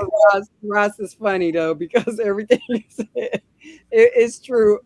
I'll never forget. I taught in a school. Actually, it's what's the name? Right here in Southeast Hart Yes. School, and I'll Yes. never forget because I had gone to the Philippines, and it took me like hours to get to the Black community, right? And I had videotaped the little kids singing to me. They're like the Negritos, they're called in history. Mm-hmm. Black profound community. And I videotaped them, and so the video image was on my phone. It was a new phone too. I traveled to the Philippines. When I got back, my phone was stolen by one of my students.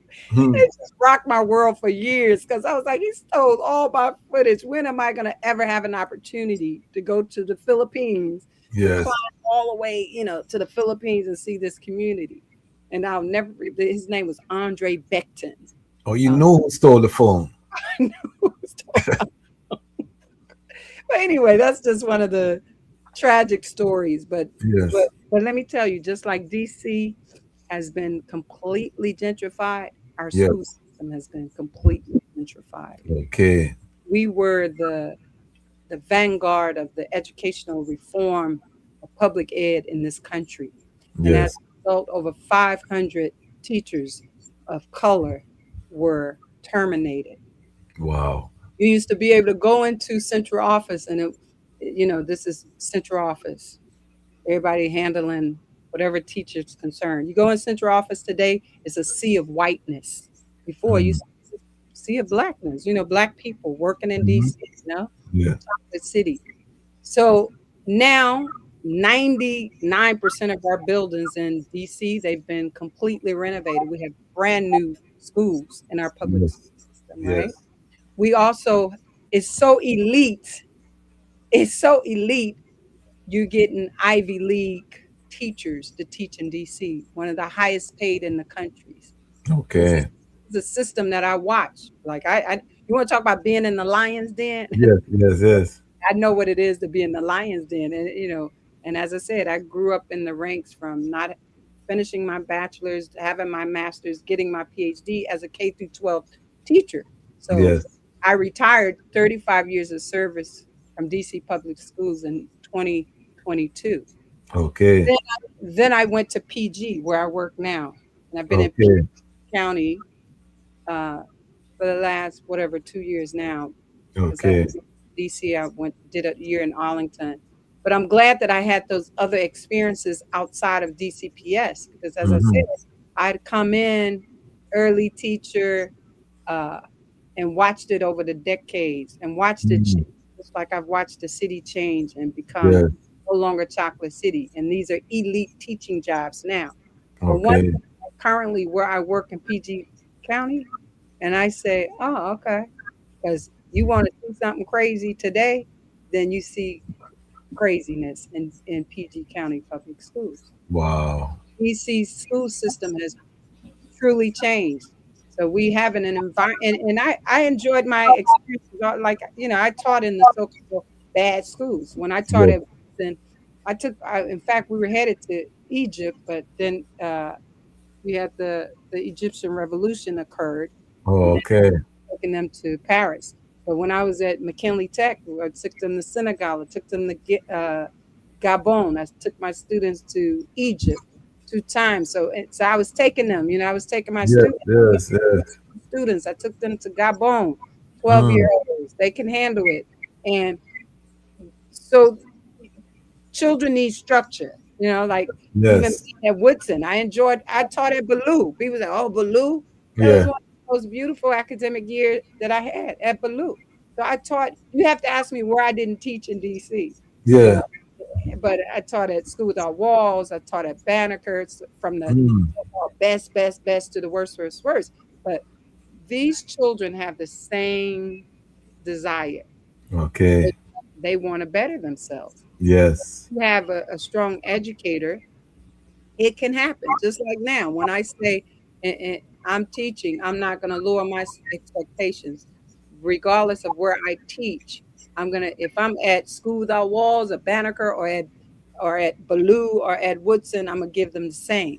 I'm coming Mm. with high expectations and example of excellence, because I know that, like I often say, coming out the public school system in St. Louis, they are, those children that I teach in the public school system are a mirror of me.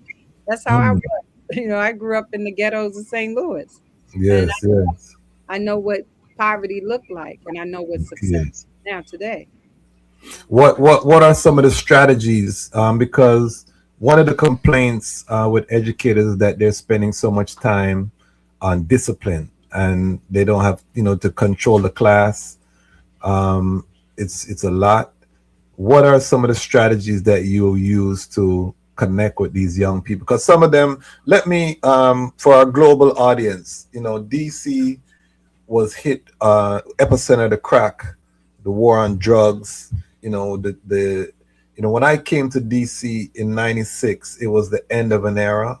We were kind of coming out of that murder capital era. But when I was walking from the metro, Howard Station to campus, I would have to pass a couple of open air drug markets, on Georgia Avenue. The car wash, which is no longer there, and where Howard Theater was, that was a whole heroin Exactly. lane. So you would pass that, you would see people pass it on the sidewalks, in the early morning, walking to school from the metro. So DC, when you go into the public schools, you would have children that are basically raising themselves, that are coming out of some of these communities. Their parents might be strung out on drugs. They're coming from very insecure. So the teachers are dealing with all of these problems in their class. They might be hungry. They may not have eaten at home. There's nobody cooking any food for them. They may be roaming the street at 11 at night, 12 midnight. They basically running the show themselves. So how were you able to maintain control? What were some of the strategies that you employed? How did you connect with these young people? I never lowered my expectations. I have high expectations, and then I remain consistent and constant. And when they see that I'm not giving into it, I'm not, there's no break, then it's either, oh, that's mean Dr. Gibson. But no, they remember me, because I know a lot of my students, they're very thankful for having a teacher like me. But really want, like even today, like when I tomorrow is Monday, right? Yes, Yeah, yes, school in the morning. In PG County Public Schools, students don't supposed to have a cell phone in the yes, classroom. So at my door, when they come in, there's a little caddy. So yeah, they, but like clockwork, they do it. But in other classes, teacher let them have a phone. So that's just one example that I'm yes, yes. not. No, everybody got to put their phone in that caddy. And so Hmm. there's a level that I believe that I maintain consistency, and as I said, I'm never lowering, and it takes work, but I know Yeah, that it's helping my students grow as an individual, because you got to be ready to learn. So yeah, if you got distractions, you're not ready to learn. So I consider myself a strict disciplinarian in the yeah, class. I don't want to say that I'm a dictator. I yeah, have gotten softer over the years, yes, trying to be a little more compassionate, because I know they're coming to school. It's not easy for some of them. yes, yes, They only have me for a few hours, but I make my class, which is whatever, intro to Spanish, Spanish 1, Spanish 2, the most important class in the building. And I have okay, complaints from my colleagues. Oh, such and such doing their Spanish work in my classroom. That's not my problem. That's your problem. 'Cause I made my class the most important. So you teach students and you model excellence for them, and they yes. catch on. They catch on, and they They're want to learn. sponges. They're There. sponges. Yeah. So powerful. HU, this is a HU link up. You know how we do it here. And I think I think my daughter is going to be joining the HU Oh, legacy beautiful. soon. So, you know what I mean? Yeah, we HU heavy over here. Right. Um, big up Marquita with the $5 drop. Your people are coming through heavy. Big up Marquita. We love that. We That's love that. great. It's a joy. We're almost sealing up. So if you have any questions for Dr. Gibson, please put them in the comment section so we can get some of your questions. We have here, brilliant scholar. She's still on the front line. And for people who don't know, PG County now, a lot of the people from Washington, D.C. moved out to PG County. So PG County has gotten a lot of the people displaced from the gentrification. So PG County has some of the same issues that DC public schools had. PG County formerly was the most wealthy black county in America, and I'd probably say in the world. You know what I mean? Because the level of affluence in PG County, it was a very shocking thing to myself, even coming from Toronto, seeing these huge suburbs, mini mansions. It's all black families, for miles of just, black people with means. So if you haven't seen that PG County, it's no longer the number one black county. That's now Charles County, because a lot of the people from PG, as the DC people have come in, they're moving, they're moving away. They're trying to get away from, Exactly. We say Ward 9. Yeah. So PG is getting kind of rough. Ward is Ward 9, and so they PG is getting kind of rough. Some of the high schools in PG have some reputation now. You'll see the metal detectors and all of that foolishness is happening, unfortunately. What have you seen? Because I think part of our issue is the culture. Our youth culture is very toxic. Whether it be through hip hop music that's being funded by external groups, negative hip hop, or stripper culture, the type of inputs that our children are getting. What do you think? Being on the front line, dealing with the young people, what do you think are some of the cultural, things that are creating this kind of toxic youth culture? Social media, like our children, and unfortunately, we had an epidemic, the pandemic. So the pandemic just put it created an educational crisis, because now we had students behind a format, in an electronic format. They couldn't type, so they didn't learn how to tap. So now they come back in the classroom, they could barely write. So now the motor skills don't even work. Before, you could write a paragraph in 5 minutes. Now to make 5 sentences, it's going to take you 15 minutes to write 5 sentences. So, and that's just mechanics. So then look at it academically. Our children are no longer reading. No, so I'm having that fight. So they're not reading anymore. We're in a crisis. So we got to teach our children how to write again. We got to teach our children how to read again. Well, I'm front line. I'm ready for the revolution. Front line. Wow. That's serious.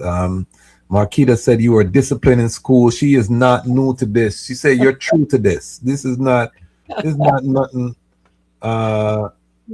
Thank you for sharing my sister's story. Well, Marquita, I would say that we're not new to this. We are true to this as well. And our tagline is, the time has come for the lions to tell our own story. Right.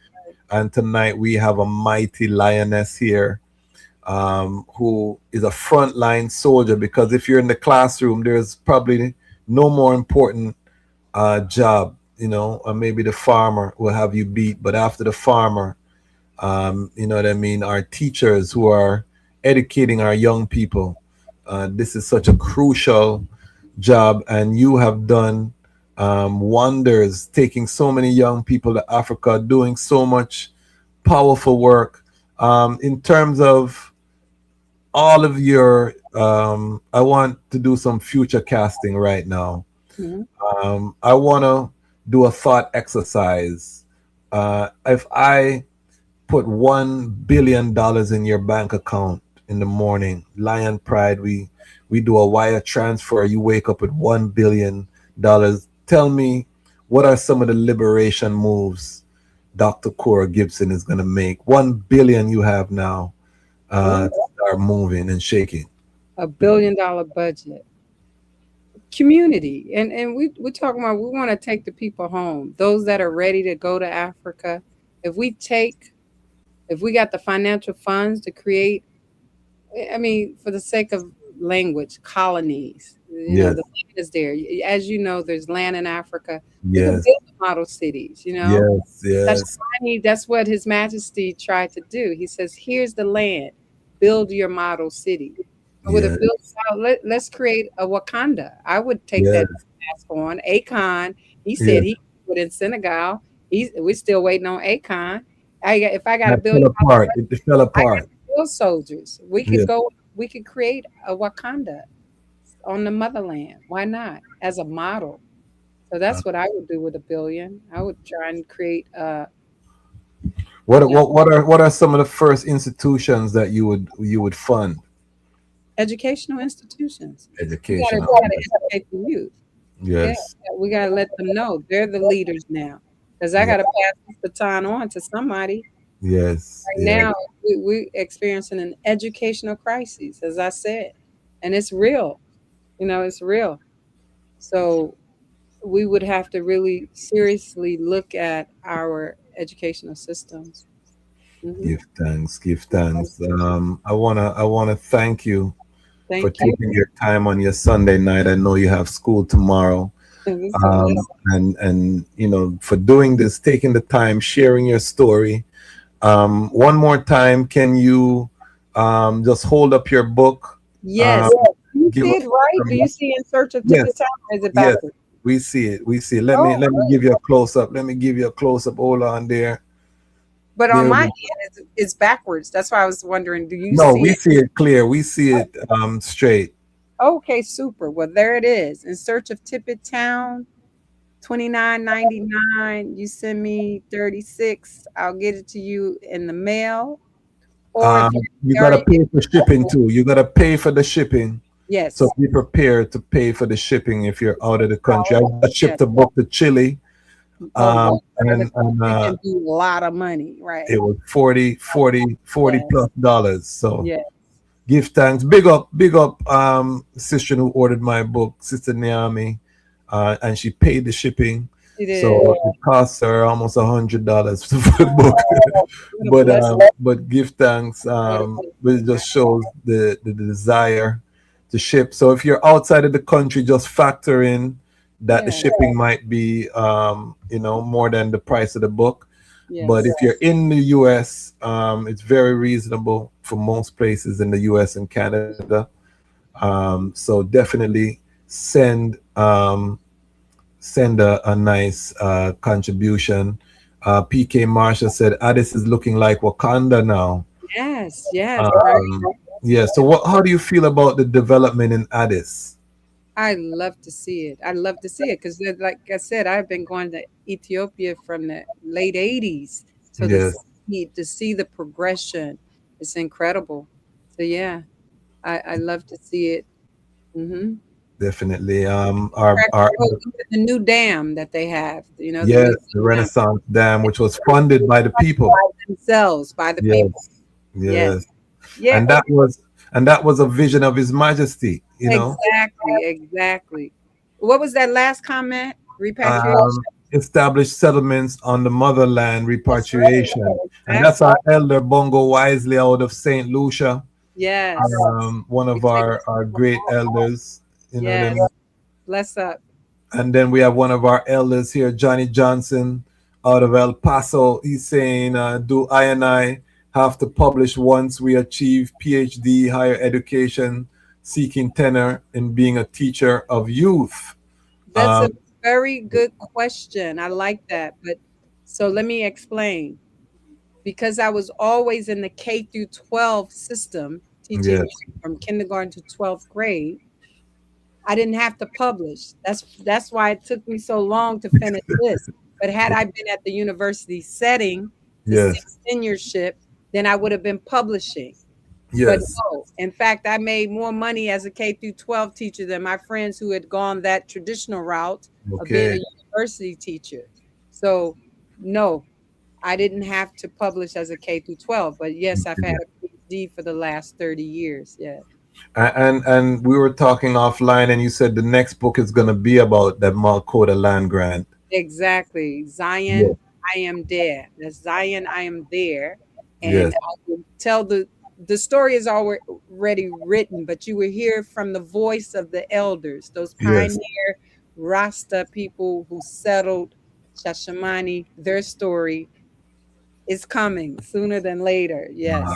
And we're gonna have you forward for that. We're gonna have to be part of that launch, press run for that launch. So when that book is ready, we're gonna ask Dr. Koura to come forward so that we can help to publicize it. Hopefully by that time we're at 1 million subscribers and we can really, get 500,000 books sold. You know what I mean? I think big. Dr. Koura, we speak it into existence. Yeah, no, we reach for the sky, but go beyond the stars. Exactly. So give us your final words. This was exceptional. One of our classic episodes. I loved it. The level of detail, the level of, we went through so many facets of your fascinating life. You didn't come alone. You brought the whole squad. You know what I mean? The squad came up. She said, I'm not going into the lion's den by myself. I'm bringing the lionesses, what I mean, with me. So big up everyone who came to see Dr. Koura. Thank you for blessing the platform. It was a pleasure having the item. We have one of the greatest comment sections on the internet. Always respectful, always highly intellectual. So having the item, it was just a plus. To our legendary comment section. Big up everyone in the Lion's Pride who watch live, to the hundreds who will watch on the replay. You missed something special, but leave a comment where you're watching from if you're watching on the replay. Dr. Koura Gibson, this was legendary. Give us your final words before we seal up here, Dr. Koura. I have a mantra over the years that I've said, and it goes like this. What are you reading? What are you reading? You should be reading all the time. You should be able to say what you're reading, any book that you're reading, and not just for the adults, but especially for our children. What are they reading?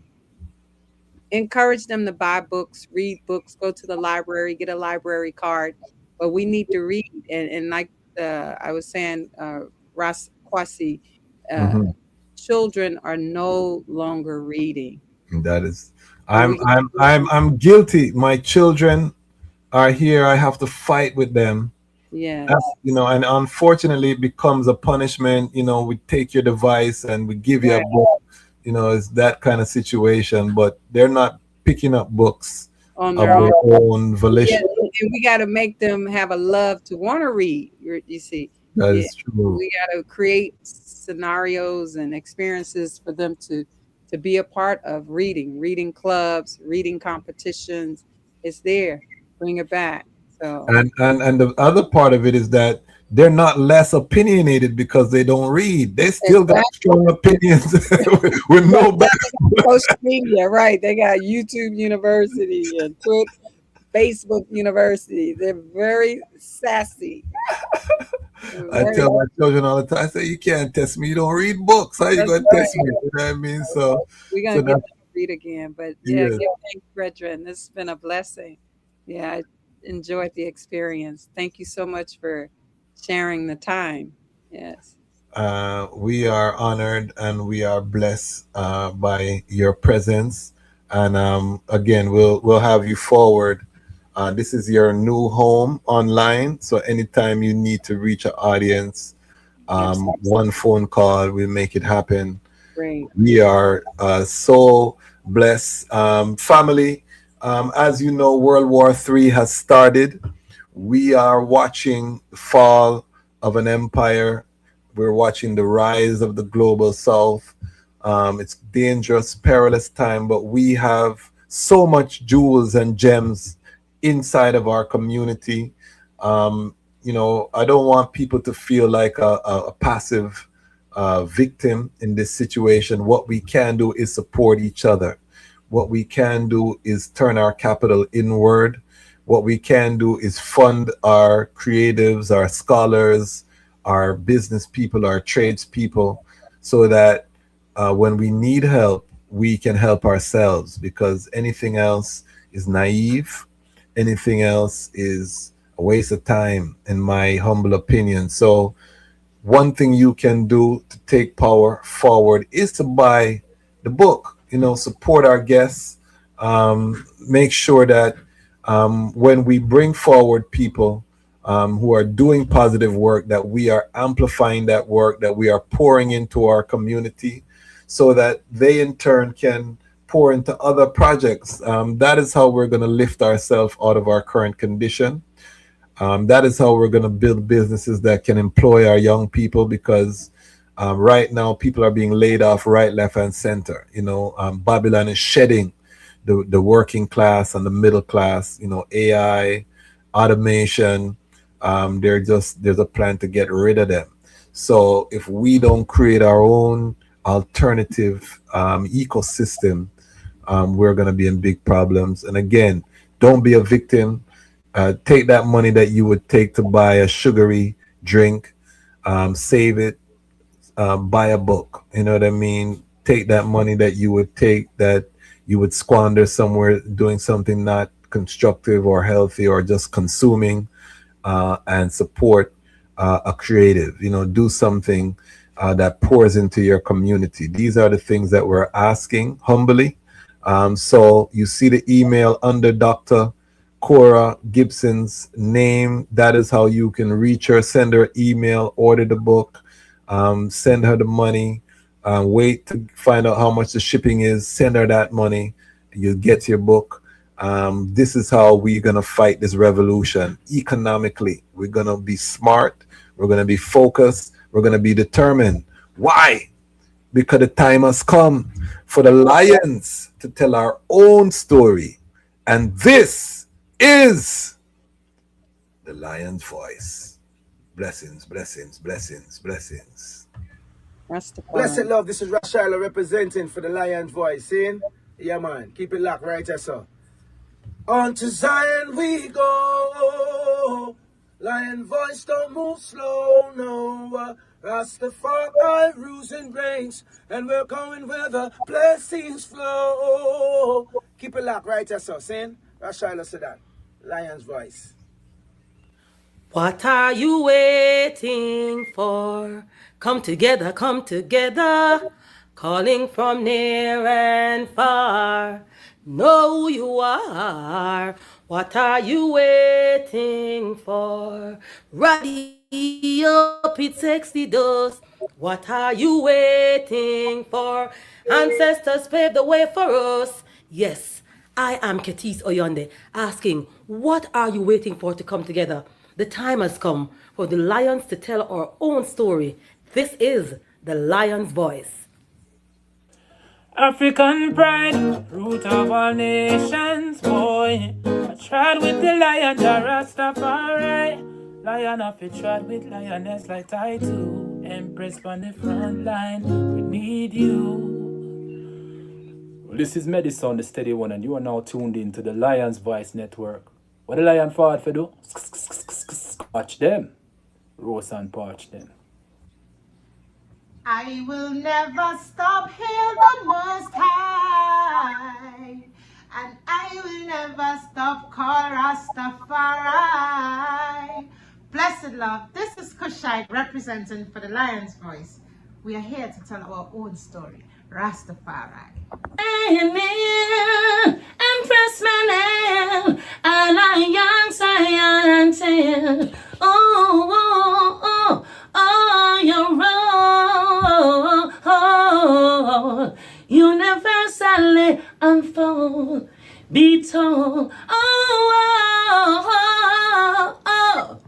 Blessed love, this is Itege Idama, and it's time for the lioness and the lion's voices to be heard. This is the lion's voice, Rastafari. Yo, blazing fire, yeah man, this is Rasindio out of Belize, and the time has come for the lions to tell our own story. Right? Yeah man, we blaze fire, burning the wicked and the dirty vampire. Yeah man, Rasindio, say that, blazing fire, lion boy. The fittest of the fittest shall survive. My people, open your eyes, wake up. Blessed love, this is Queen Omega representing for all lions and lionesses. With the lion's voice, we come to tell our story. Rastafari, live it. Hey, the lion's voice, Rastafari. Yeah, David Trent of Steel Pulse, and I'm saying hail to the lion voice because it's time that the lion have its voice, have its own story. Says I'm stepping out here. Hear me now. Oh, yeah, the lion's voice. Raw.